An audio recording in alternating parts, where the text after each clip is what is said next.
Hello po, good afternoon. Good afternoon. Hindi nyo na naman po ako nakita kasi mababa po ang aking stand. Ayan. Maraming pong salamat sa araw-araw ninyong pagsubaybay kay Tita Amy. Narito po, meron na naman po akong tinapos na ating ginagawa sa araw-araw.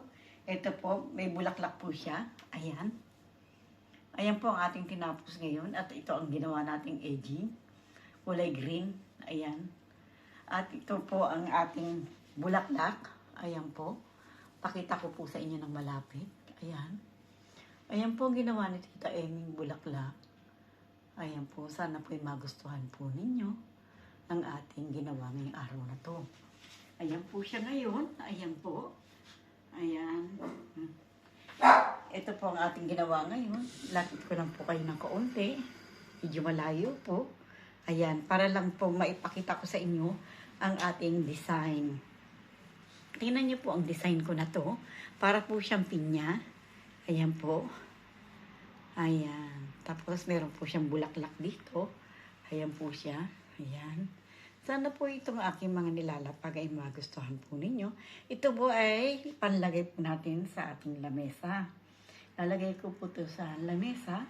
Pwede po natin ito pang display sa ating lamesa. Ayan.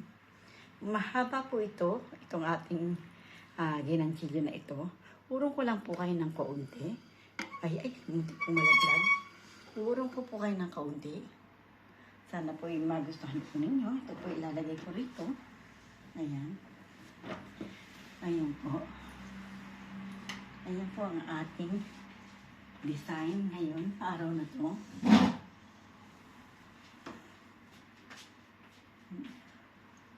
Kasi ito, nakakatakot po itong aking, tawag dito, stand. Pumipitik po kasi ito, pumipitik. Ang nangyayari po, pag pumitik, ay malalaglag po itong aking cellphone. Ayan po siya, oh. Ayan.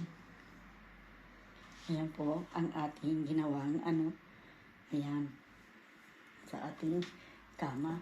Ay, kama, lamesa, perdon. Kama kakalian, Tita Amy, hindi po yan ang kama. Pag lamesa po yan. Ayan po. Nabaan ko na nga po ng kaunti. Ayan. Para po. Ayan. Ayan po.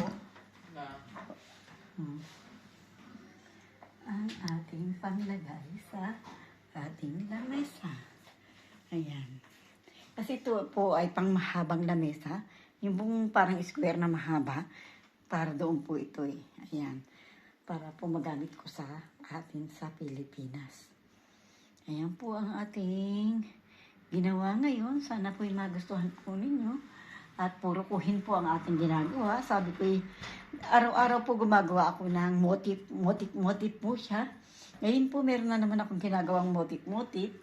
Pagka po hindi kakayanin maipakita agad-agad sa inyo, ginagawa ko po ay gumagawa muna ako ng kuhin. Kuhin po muna akong ginagawa para meron naman po akong maipakita sa inyo. Hanggang sa mabuo ko po ang iniisip kong para sa lamesa. Ayan. At pag meron po akong pera, pambili po ng ating sinulid. Ayan po ang ating, ewan ko po yung magustuhan sana po ninyo. Ayan. Ayan.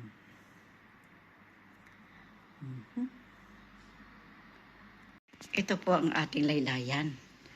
Yan po ang laylayan na ipinapakita ko po sa inyo. Ayan po yung laylayan niya. Ayan. Ayan po ang laylayan. Nagpuro dilaw. At puro dilaw din po ang gilid. Sa gitna lang po nilagyan ko ng puti. Yun lang po ang gitna ang nilagyan natin ng puti. Ito po. Inalis ko na po sa stand ng aking telepono. Mas maganda po yata na iisip ko na mas maganda po yata na hahawakan ko na lang yung aking telepono. Kasi kaysa po na, tawag nun, inaano ko po, yung ini-stand ko, hindi niyo po masyadong makita. Ito po yung kabilang laylayan. Ito po yung sa kabila, ang laylayan. Mahaba po siya. Ayan po, ang kabilang laylayan. Ayan. Yung una ko pong ipinakita, ay bandaroon po. Bandaroon sa kanina, o yung una ko pong ipinakita sa inyo. Ayan po. Sana po'y magustuhan ninyo ang ating mga gawa. Ayan. Ayan. Bueno po mga kaibigan ko.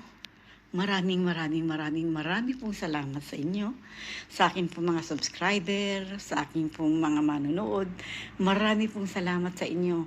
Sana'y patuloy niyo po akong subaybayan.